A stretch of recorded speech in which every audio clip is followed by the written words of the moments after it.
two old veterans coming back and, playing for big money in a major international tournament and playing in front of each other, against each other, albeit in very different circumstances and positions than they were 5 years ago. Very, very different. Yeah. Very different. I think, but they've matured in very much the same way. Both of them used to be very hot-headed people, and now much calmer captains of their team.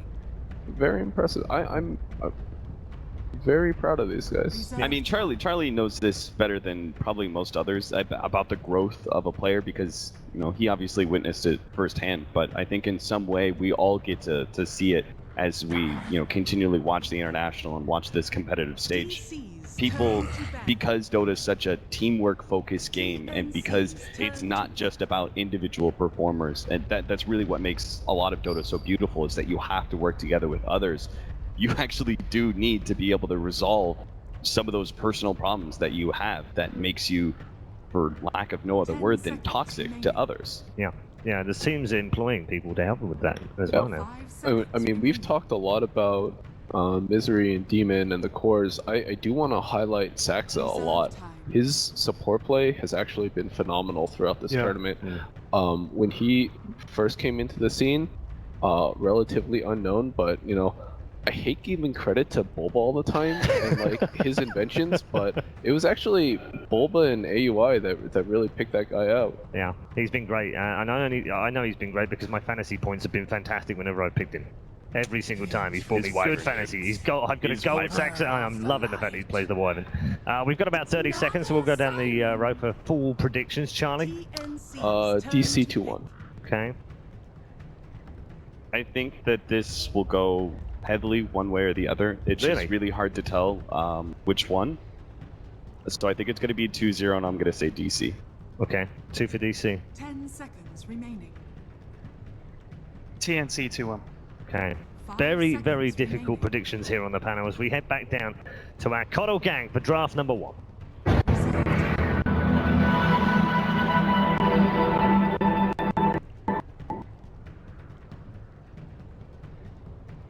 Versus Digital Chaos.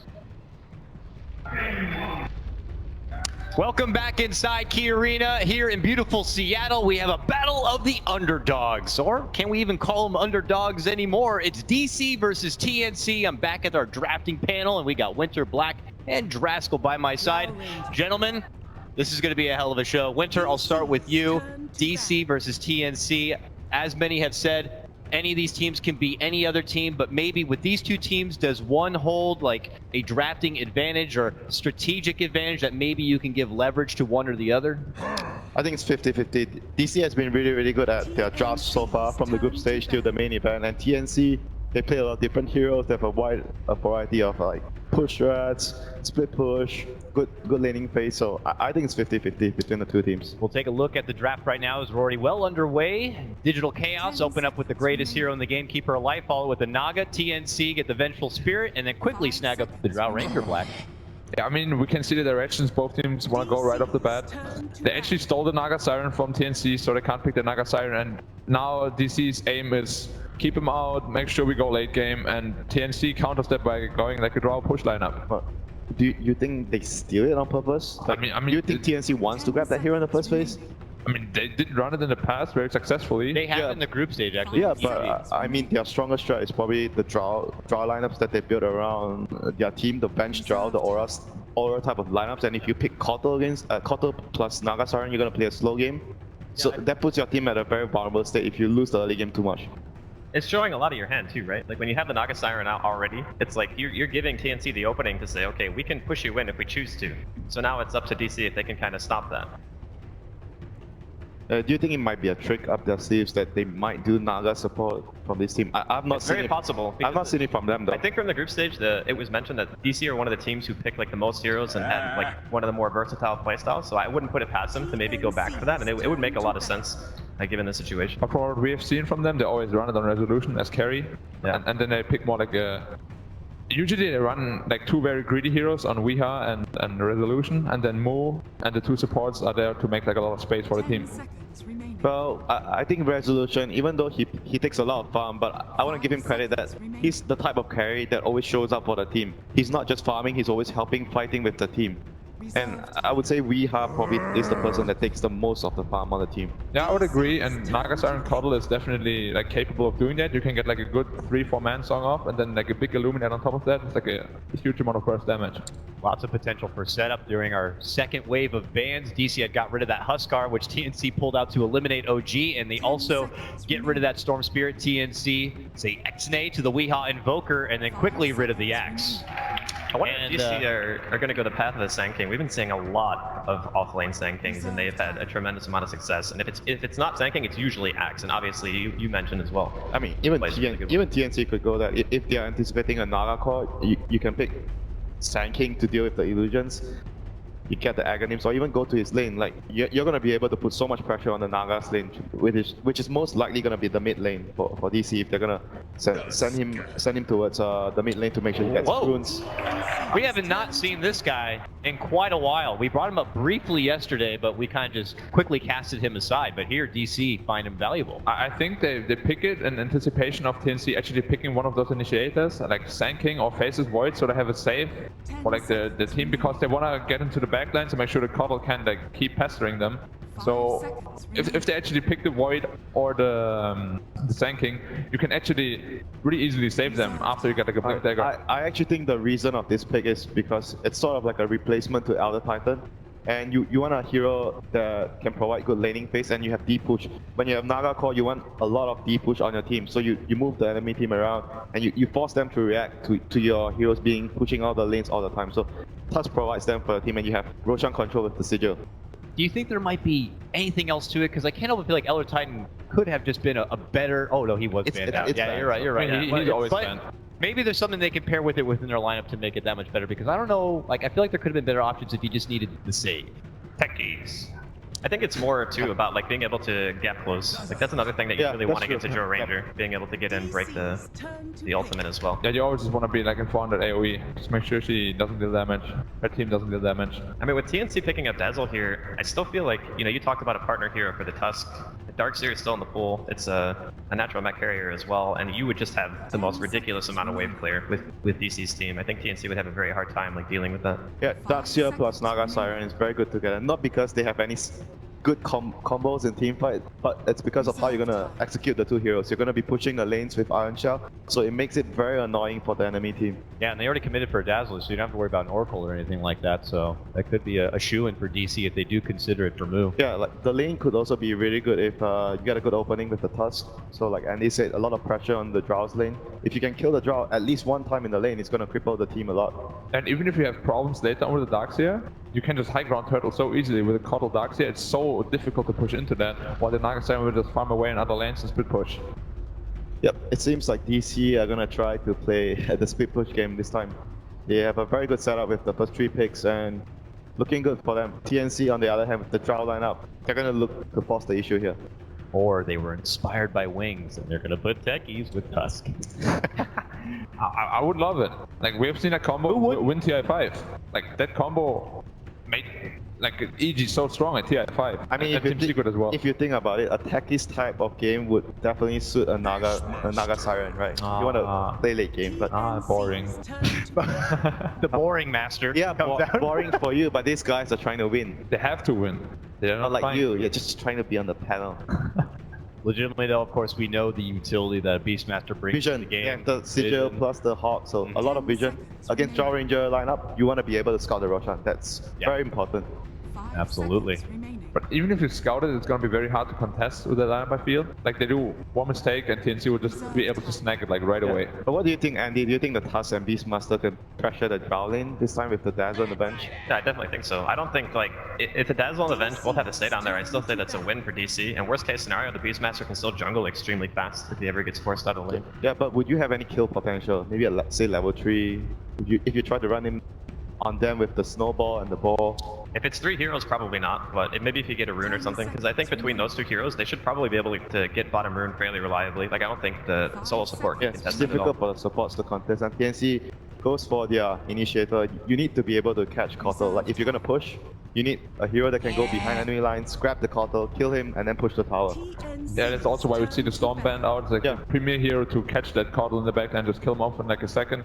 But we don't know yet whether he's middle or off. Then we have TNC Like we've seen him run on both positions. But it's probably going to be off lane. And they want to have like another hero that can hit hard in the mid lane. Like something like a Mirana would be nice, but it's banned. Like, you get the idea, it's along those lines. You want to be able to siege towers, pressure, you have wave clear.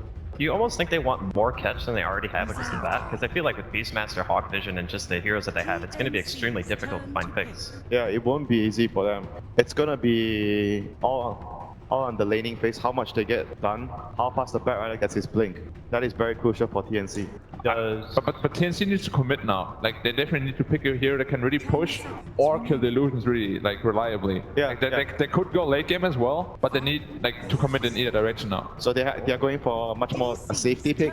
You have decent early game and you have a good late game. Wait, so it's a draw mid and morph safe lane then, right? Because like, morph mid is like really like vulnerable against most mid heroes.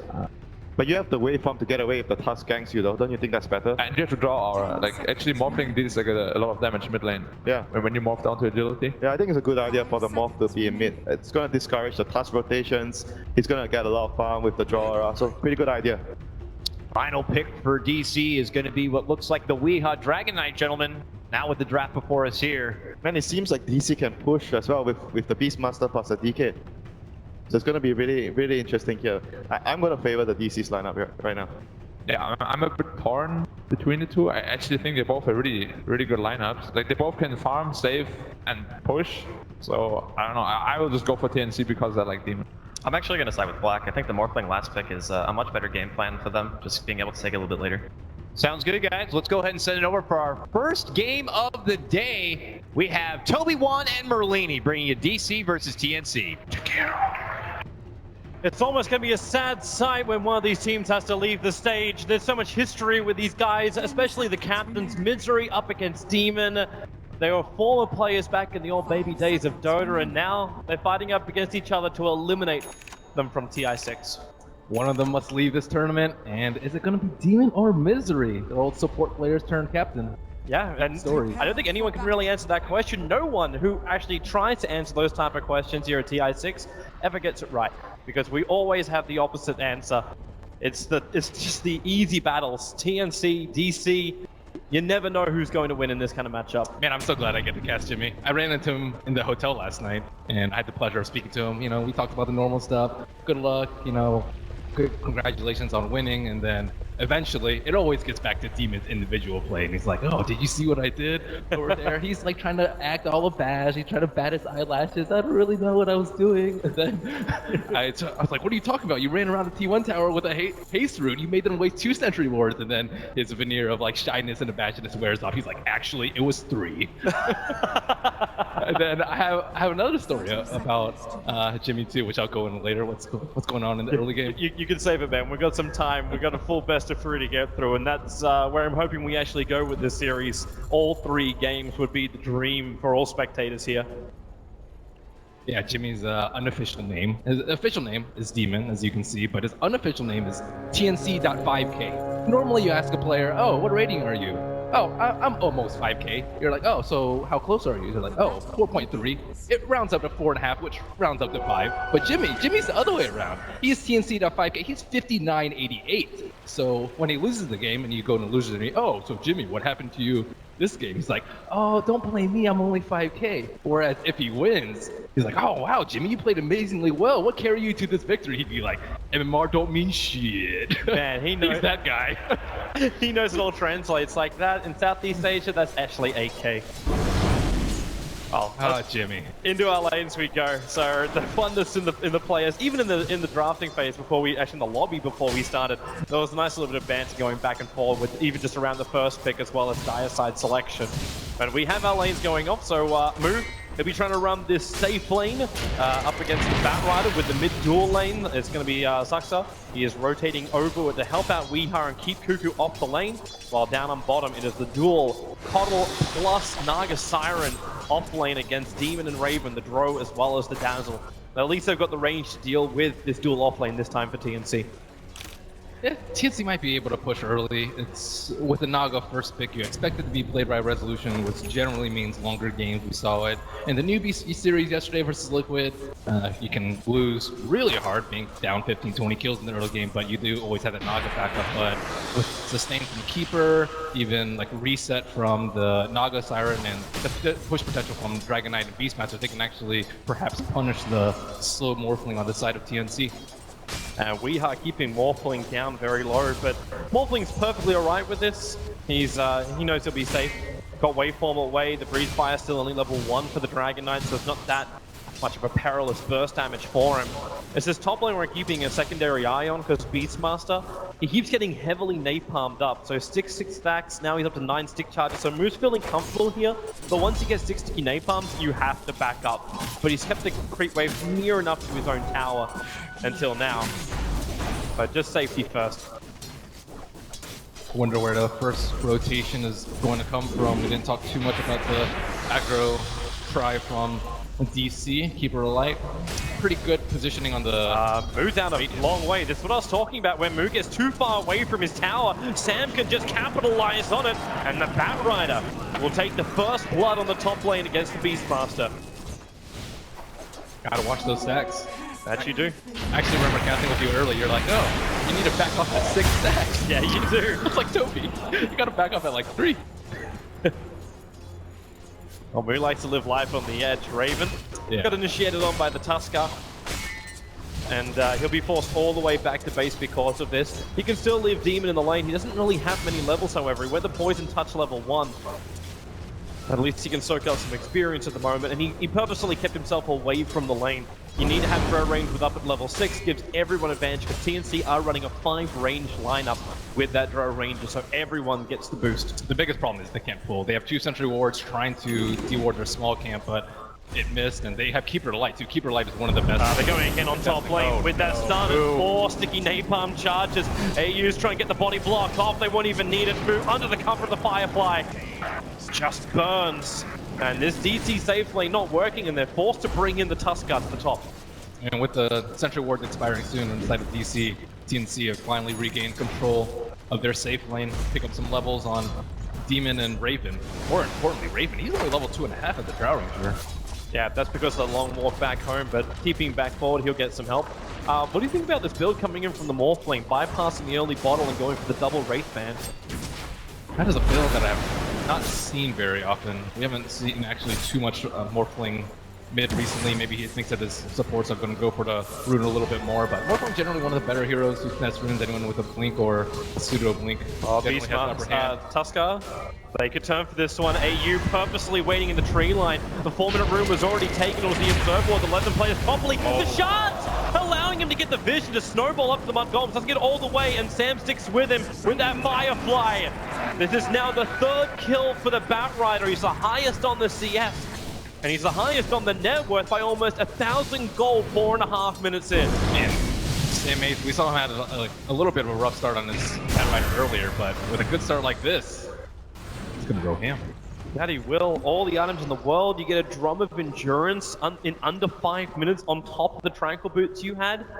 Like, we're seeing some of the Batriders have to stay farming a little bit longer because you see these early drum pickups with the Tranquil. 5 minutes into Blink Dagger. Yeah, that's a 5-minute drums. So the Blink Dagger timing is going to be almost on the same timing as if you rushed it. I think he can just solo kill Moo at this point.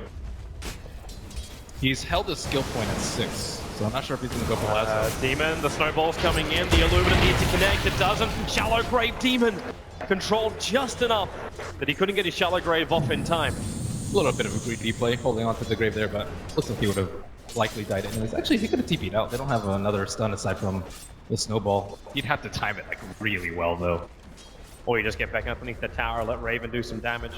And now Raven, this is not the scenario. Like, the Batrider scenario is fantastic for him. The problem you have, okay, is that rotation? No, we house back at the tower.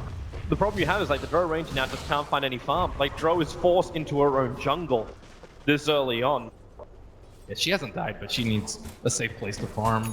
Morphling, not one of your ideal jungle heroes. So ideally you'd want to like swap them out, especially if it's something you can farm stacks. Do you actually feel confident enough that you can put the Morphling on the bot lane? push the throw to the mid up against the DK. I think it's better to stifle your Morphin there with the Drow Ranger, but it's also really inefficient for him to move all the way bottom. Well, instead they move all to the mid lane. The Morphling Replicate back behind the tower. Weeha going to commit the stuns. They have to realize that is in fact not a real demon. The bottom tower's been taken out by Saskia as well as Resolution, so there's no problem here for DC. They defend their tier 1 tower, takes minimal damage. You do burn your Dragon Form early on, but you still get the desired result whenever you burn the Dragon Form, an early tier 1 tower drop.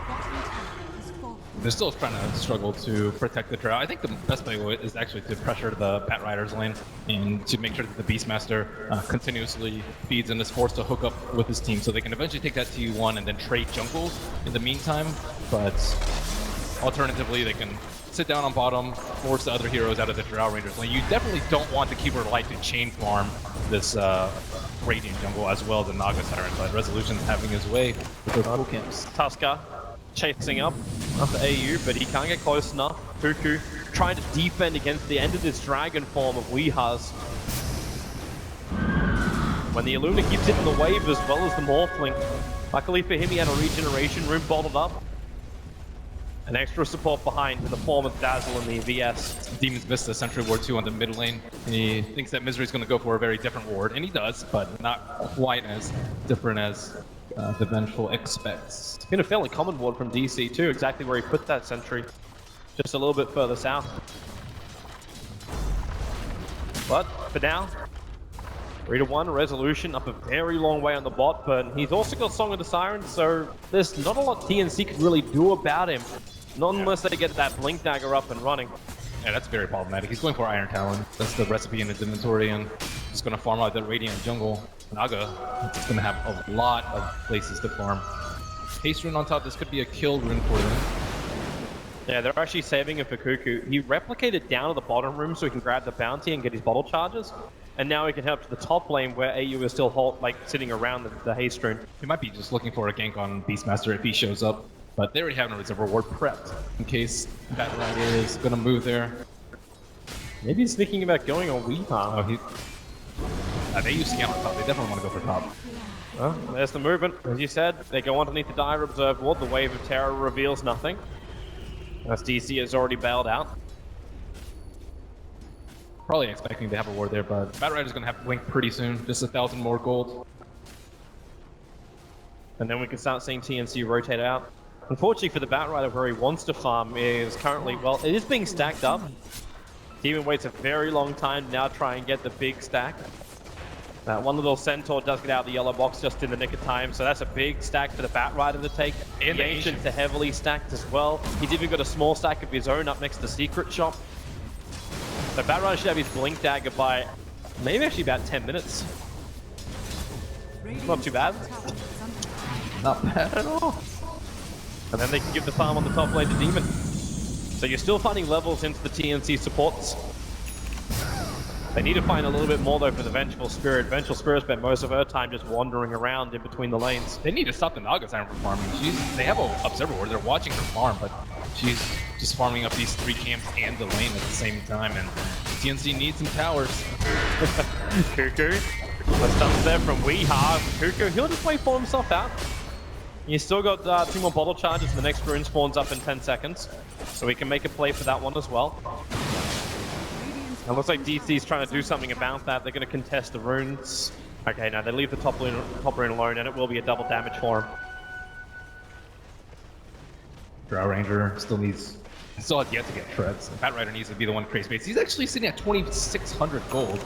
He gets having a little bit of excess gold from that stack, but there's a smoke, there's a blink. Where are they going? It's got to be bottom lane. Already DC have moved down here. They've got Dragon Form available.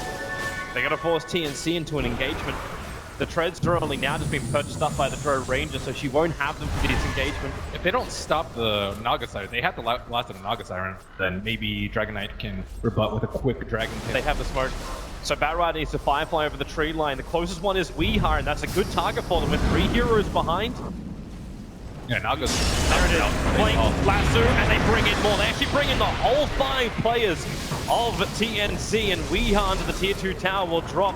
Vengeful Spirit doesn't have level 6, so we probably won't be able to catch up to Misery. Even with the movement speed, the Batrider Firefly will wear off. Misery is back up the lane, charging back to his own tier 1. Radiant's top tower. Moo looks like he's going to get a free tower on top in the meantime. Really good space from him as well, building for that early Necro. After what was a bit of a disastrous start, beating those 2 kills to the Batrider. Naga Siren getting recalled. They still want her down here. Farm safely. She's got 1,000 gold to go before she's got the Relic. Radiance won't be too far off that. Raven still in the lane. Resolution doesn't have a single point up in Ensnare. So have to rely on Song of the Siren to prepare for the Tuskar control. And with a snowball forward, Drow Ranger thought he could actually get his TP out, but it wasn't possible. Back in the mid lane, Morphling able to catch out the Dragon Knight. Again, they had more health coming in from the Batrider. Even without Lasso, they were able to find the kill on the DK, and now Sam, he goes in deeper, looking for Misery. No Firefly, but the Flame Break pushing Misery back closer, looking to keep the Sticky Napalm charges up, and Misery, well, the Flame Break burn has worn off. And that was Sam perfect. keeps up with him. Perfect Flame Break coming out from Batrider. Expertly placed. Doesn't even need to use Firefly, let alone Lasso. If he can just get his mana up a little bit more, he can have his Lasso now. Firefly in, you look for the Song of the Siren, no Song of the Siren, Naga Siren. As Resolution on the run, Sticky Napalm, drum charges, give the movement speed, there's that Tuskar save, but they can just keep it going. Resolution has 2 stacks on him, the swap back, and Resolution, he's so close to his Relic money, he'll die just short of it, and the Tuskar will go down too. TNC, fantastic rotations. So much of this made possible through this Batrider, involved in all 8 of them. They can go for the Roar, but Cuckoo's still going to replicate. Actually, no mana. Cuckoo's in trouble. He can't get himself out of this one. No, he'll actually find the kill over on Cuckoo. The early Necro book's paying off. Morphling could have maybe used his Replicate to block a little bit. You want to block either the Boar so that you can run away, or block the Beastmaster so you're not taking so much right-click damage. He doesn't actually have to block the Beastmaster, so it should have been more difficult for him to chase. Some small things going the way of DC. Overall, everything's been fairly even. No one's really got a big gold advantage. The experience is going a little bit the way of TNC, but not by that much. Yeah, even if Naga gets Radiance, Morphling can easily replicate herself or one of the mirror images and farm up. So not terribly worried about the Naga Radiance. Not a timing that DC can do all too much with, especially without a mech for them. The DK is fairly vulnerable. Naga's not level 11, so they can't really pick fights willy-nilly without Song. Yeah, and that's why you just go to the split push. Once that Aghanim Scepter's over on Misery, every lane will be a split push lane. TNC are on the hunt. The double damage rune on the top river taken by Cuckoo. Didn't get a glimpse of Weeha. Weeha actually moving to the mid lane with a shove of the Observer Ward right behind that tier 1 tower. They isolate Moon, no Necro books available, the Morphling waveforms in. So Cuckoo, and to ensure his last hit. The Illuminate will hit from Misery, but it's only a level 2, so minimal damage, easily repaired by a Shadow Wave of Demon. And in fact, the Baron is already looking for more. Getting Misery back behind his own tier 2, and this is an early draw range, remember, which means tier 2 towers take a lot of damage. Demon Press, another Observer Ward, back behind the lines. There's Sam, a great flame break. Misery's in trouble. The Snowball will save him, but then they move forward only to the creep waves, not too far away. Blinding Light forcing TNC out, but then the swap, they bring in the Tuskar. No Snowball. The Morphling waveforms into underneath tier 3 towers now. TNC assaulting Digital Chaos. The flame break, it hits Misery. He's got 3 sticky napalm charges. He's gonna burn under his own tier 4s. Damn, Sam H following up with his fantastic Void performance yesterday. Today on the Batrider, they thought they could just stall with the Keeper of Light, but Batrider is just constantly on top of them. They're going in 15 minutes in. The Dragonlances are almost done, but they're not there yet. You've now got TNC just chipping away at the tier 3s. DC is respawning, but there's no reason to force the issue any further. You don't want to give DC a chance to get back in this. DC's really relying on their cooldowns. The Dragon Knight ultimate, they killed him while he had his ultimate up. That's like a minute and a half cooldown afterwards. Beastmaster revolves around 80-90 seconds with Necro 3 and Roar, or Necro rather, and Roar. But they're not really able to constantly fight, and TNC are just looking for fight after fight after fight after DC uses anything of value. Looks like DC are off on a smoke maneuver. They'll find the bounty in bottom river. They do take it, looking towards Roshan. TNC are not there. And in fact, this is going to, yeah, DC, they're going to give it a crack. They got Necrobooks, they got Boars, they got a lot of survivability.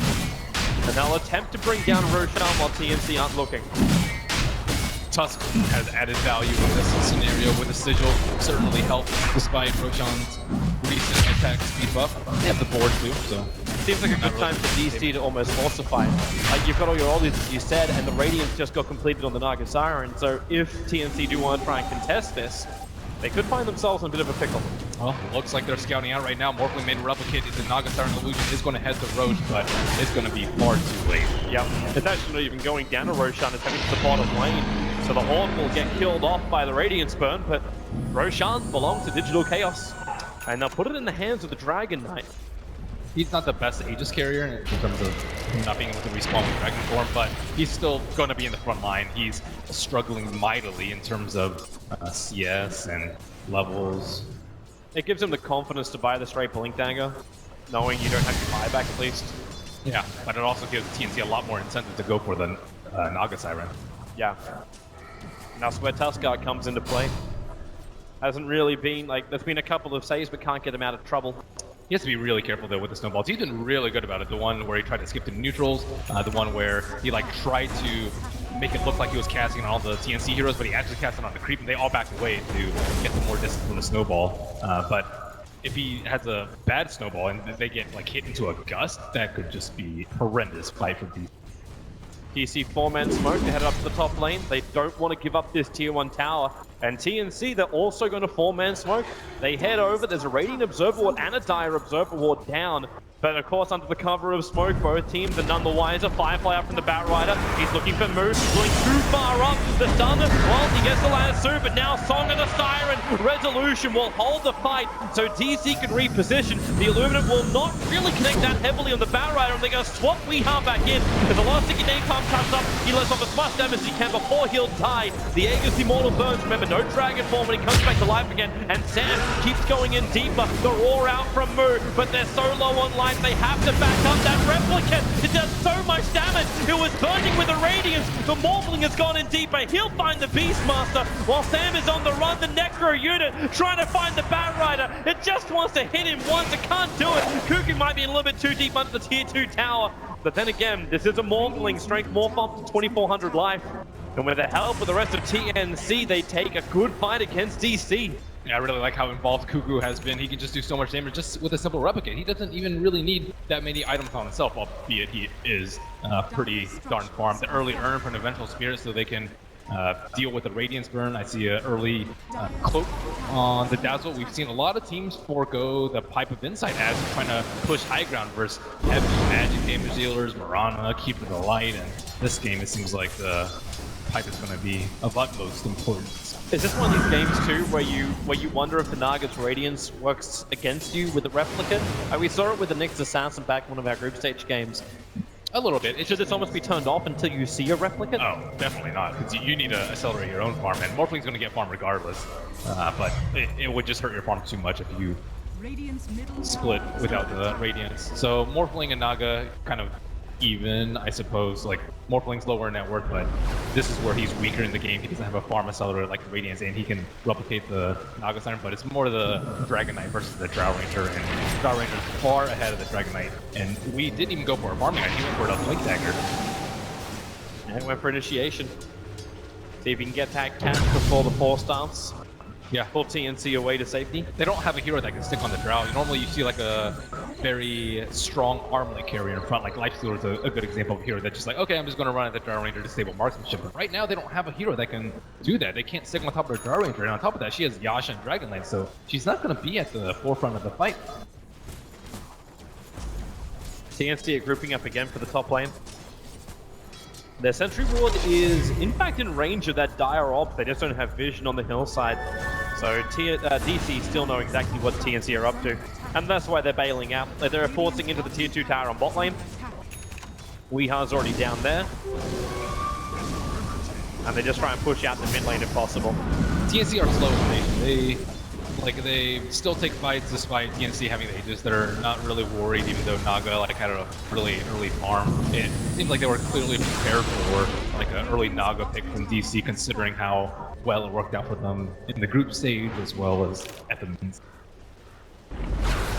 Nice rune for Moon to find.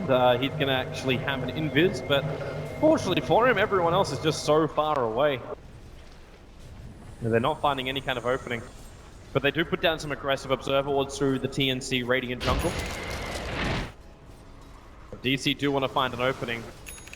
We will have one, maybe a little bit more difficult now to kill off the Morphling as he finishes up a full Lincoln Sphere to go along with that Dragon Lance. I think TNC are going to hit their timing really soon too. They're buying a lot of early game items, way more so than normal. The Urn and the Vlads on the Vengeful Spirit. We see Dazzle with the early Hood, as opposed to a Glimmer, which I think is more skirmishy. I think they're just trying to end the game pretty early, maybe get next Roach and try and screw up the cranks on DC. Pin them to their base. Well, with the Dragon Lances, they can attack in, so hey, why not? Yeah, double Dragon Lance too. What's DC gonna do right now? Like, you Song of the Siren, but TNC already proved, like, Song of the Siren, DC had all the time in the world to prepare for it, and TNC still won the fight against Nagit's lineup. Yeah, they have great sustain. If you don't kill people after Illuminate, they can easily heal up with the Shadow Wave too, which Demon has maxed out. So you're not really going to be able to slowly chip him down through Radiance, Burn, and Auto Illuminate, which is what this strategy relies on. I'm liking this from DC, however. Like, don't commit any heroes, just put 2 balls on the top lane to push into the tier 2 tower and force some kind of reaction from TNC. TNC don't have as easy a lineup to drag everyone in because they don't have the recoil that comes in from the Keeper of the Light. And Misery's gonna have to start using that soon. He's already triggered his Ghost Form and he's halfway through the duration. Yeah, without Scepter though, not going to be easy for them. And TNC are lacking a gem at the moment, lacking the complete pipe, so they're not like super ready, but ready enough. It's enough for TNC to take a tier 1 and a tier 2 tower. Get a ward up on that hillside before DC try and fight you. The Beastmaster really needs to have that Blink Dagger before they're ready to go. Does he want to use Necro 3 for this push though? Like, he has the option of pushing the left side T2 as TNC are going for this push, but if he uses Necro 3 and they push high ground, then you're out with a great wave. The nice jump, they found Tusker. Sam again finding the picks, the 4-star, helping him to drag it back out with the extra range from that Ether Lens. Finds the grab, and DC, they're a man down. And with the Observer Wall being planted nicely inside the DC base, TNC have nice high ground vision. So Sam can once again maybe make a play. Misery's a little bit too far out with a blink forward. They just explode him. The adaptive strike, a little bit of Firefly, and that's all you need to kill off the Keeper of the Light. There's no buyback for Misery. And again, TNC with a very cleverly placed Observer was. Keeper of the Light thought he had the help of Fog on his side. But he also had the help of the Hawk, which is now there. Fortification, tried to slow things down. Good thing Moo didn't commit those Necro 3s to the push on the top lane, but on bottom, that tier 3 tower is almost caught. They're killing off the Replicant in the tree line, so at least they don't have to deal with the Radiance Naga burning themselves. But that range, that melee is almost down. Charles will fly forward, Keeper the Light back up, Necro books forward, Weeha blinking it as he's keeping himself in the back line, controls up Demon nicely. There's still a Shallow Grave available, Demon will use it himself as this fight split into multiple parts. Naga now has to buy it back, and Demon actually TP's out. Raven with that damage from the Hurricane Pike, almost killing Weeha, and the rest of TNC move down. DC, they're losing way too much here. They need to find an opening. With the last two, they hold resolution. They can't have a dieback here. In fact, Sam down Manaling. 4-star will help actually drain the mana, getting the stun, and the Battle Rider locked inside the shard. He will be snowballed down, so DC, it is a costly defense, but they do hold TNC out and maintain the life of their racks. Hanging on for dear life. Melee racks, half of HP. Don't think TNC can go for another push, especially with Roshan respawning so soon. It's actually going to respawn in the next 10 seconds or so, but that's your worst nightmare as an Naga Siren. Going for the base defense, having to help your team out this game when you have heroes that can stall. I think Tusk and Keeper are both pretty darn good at stalling. Even the Beastmaster split pushing out another lane should be enough to dissuade TNC from reaching the high ground. But when your Naga has to get involved, and then she dies, and then she has to buy back, you know you're in a really tough spot. DC need to slow this game down if possible, but TNC, they look like they want to go faster. A Blink Dagger pick up on the Morphling, leaning more towards the lines of just straight pick off from TNC and go high ground again. You can't fight into DC's position. You have to break like the keeping the light. You always have to force them to turn around, not cast full duration illuminates, and more importantly, access. They see Siren on the back line. They see AU blink. Raw Raven's gonna be here with a gust. Goes onto the Beastmaster. AU low on life, but a shallow grave kicks in from Demon in time. Actually, he'll be there for the Vengeful Spirit. Even with a swap, he can't get away. So 2 supports down for TNC. Hard to break the lines now, but Cuckoo in through the rear. Tusker has to turn around. I'm not certain about this. You're right. Weeha, he'll come free. Got the Culling Blade up his sleeve, so he does get out. But then Raven and Sam looking to focus on him. The ball's keeping him slow. The snowball, he'll close the distance now between DC as well as Sam. He's the big one as the Bat done so much work already for TNC, taking a fall. And now it's DC who are on the push, attacking to the tier 2 tower, and Morphling having no real influence, even if he is full life behind them. The beginning of the fight just started off so well for DC. They went on the Vengeful Spirit and stunned the Dazzle at the same time, so they could just nab both supports. Ooh, that was a quick blink out. This gives DC something to work with, but Cuckoo in through the side, finds the Tusker. Resolution can trigger the Lincoln Sphere thanks to Ensnare. Weeha, then the stun, and Breathe Fire. Keeping Cuckoo low, but the Blink Dagger back off cooldown. He's just so maneuverable with this item. And then Replicant. Where does he want to go? He looks down towards Moo. The Song of the Siren out from Resolution. Where's the support? It is not there. DC just want to get out of here. Straight up TP home to safety. And they know that TNC have to come back. The bottom lane's pushing in too heavily, but it looks like TNC, with no Song of the Siren up, they want to go for Roshan. Wow, normally, like, Sunset's not that big a deal, but for this, it's huge. There's no way they can defend Roach without it.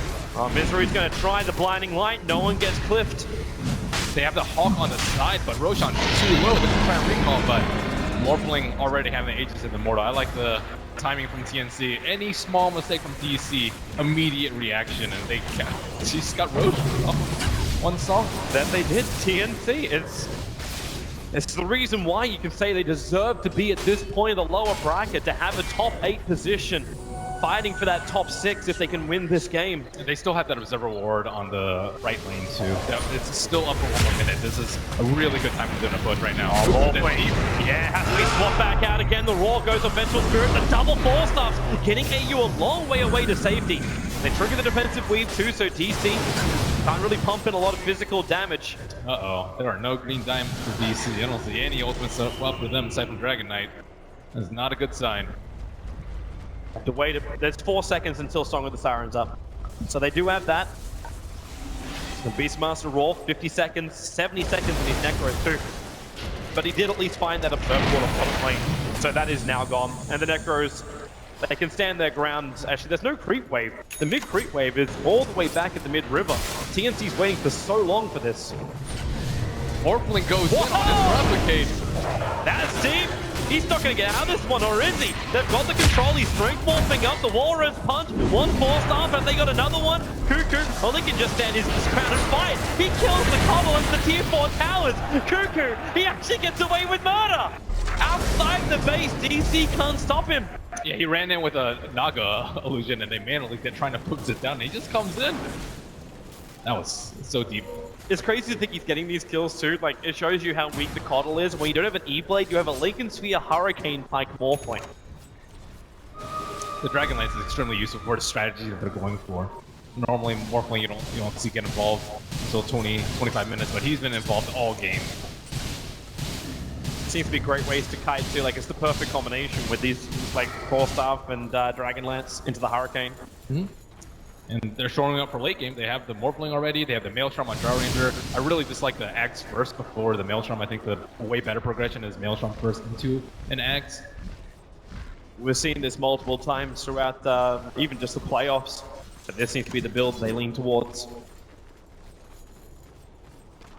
Do have a replicate of the Bat Rider, so maybe Cuckoo trying to look for a pick off with that, especially if Tusk or someone else wants to go on that. DC, they still need more time. I think one of the more important items for them is to keep the light Ags, so they can actually win a team fight off the heel and split push additional lanes with a permanent recall. You'll need time to farm that up, and where's he going to get it? Like, inside of his own jungle? You want to stack and farm there when TNC are moving as heavily as they are? Just like now, they smoke maneuver down the mid. That's what the replicate is there for. It allows Morphling to stay with him. Resolution so close. They scan inside the base. They don't realize that Resolution is there. No one took the Radiance burn. And now, the Observer Watch. They'll find it. Song of the Siren attempted by Resolution. It's the gem of DC. Also lost. Wow, that timing in the smoke could not have been better. However, DC, their bottom lane, they're attacking the tier 3 towers. Sam's going to come in. A very quick blink from Weeha. Just to fire the flame break was in the air. Vengeful Spirit out of mana. And Weeha will get recalled. No damage from TNC to cancel that. So Misery pulling back Weeha, doing a good job. That bottom tower now down to 390. very timely coordination from DC too. Stun out on the Duyez, drain her mana so she can't stop you. However, they're marching down mid. Still a healthy minute left on the Aegis of the Immortal. That Song of the Siren is off cooldown, and if DC can keep them out for another 23 seconds. Uh-oh, Morphling has the Mjolnir buff on him. Whoa, okay. I thought you were going to wait a little bit longer on that one, Resolution. There's no fortification, but they don't want to take any chances. The bottom lane's just being pushed in. They made a replica of the Pro Ranger. And that has done almost half damage to the range racks. And even managed to pick off the Sigil. Someone, okay, finally they get rid of it. But you could tell they were scared. They're like, oh, is he gonna replicate on us? Yeah, they need a scythe or something. This would have been a beautiful game to have something like a lion to get rid of that damn thing.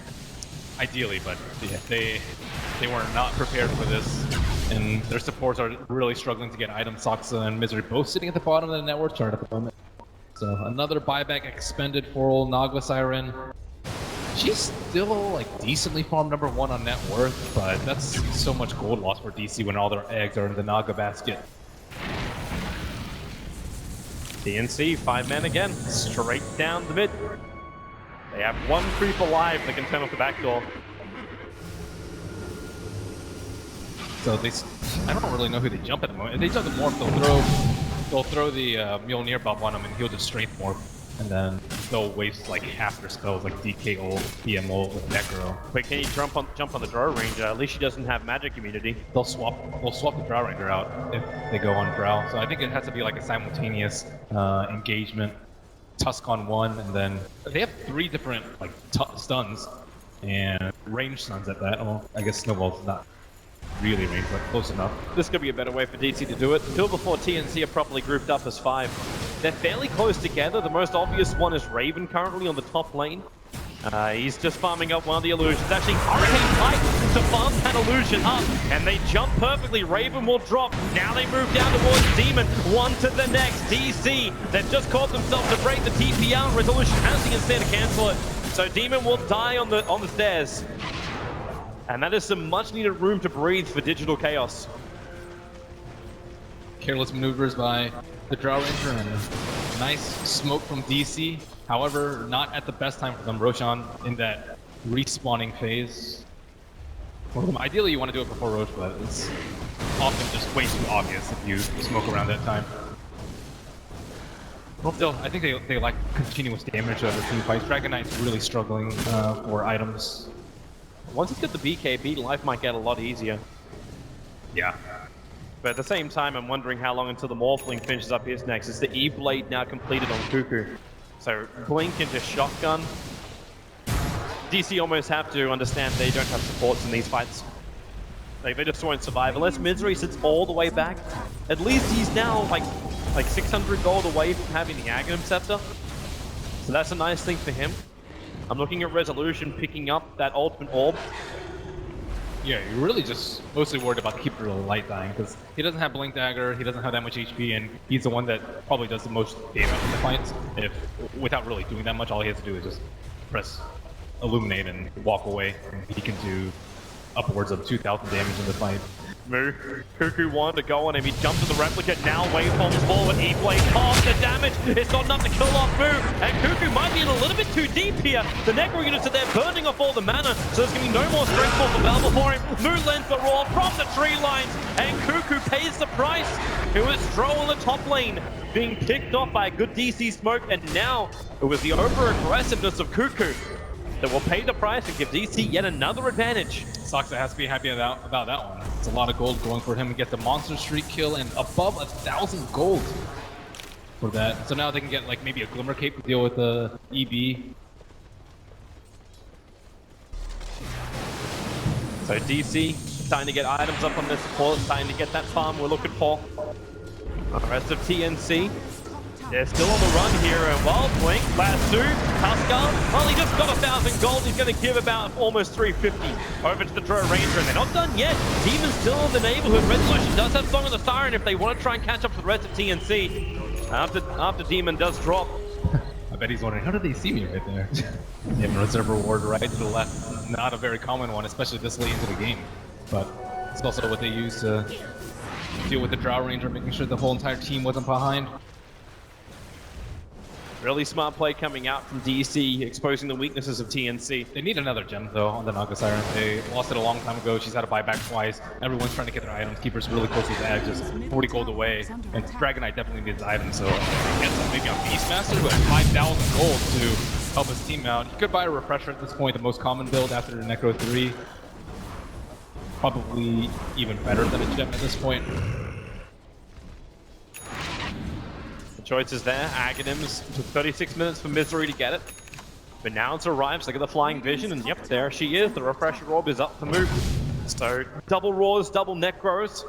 A lot more sustain arriving because of this. Yeah, they need double BKBs up on TNC. It's gotten to that point where ideally you want to break their base without the BKBs, but now they're too farmed to snowball off your early game advantage, and now they have to play it much safer. Careful not to throw away their lead. Roshan number 3 is up.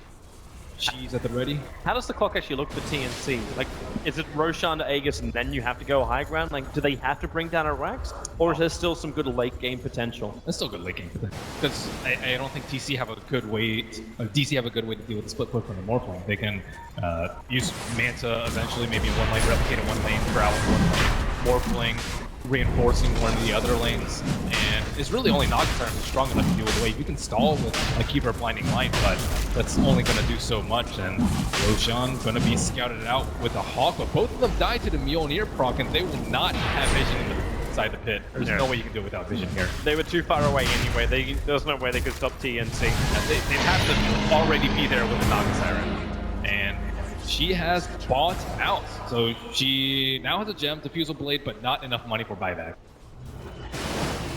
One of the TNC's players will probably call out that, okay, she recently got Diffusal Blade, she bought back twice. There's no way that she can have enough gold. You're not like completely sure, but they've been 5-manning a decent amount. You might be able to expect that from TNC.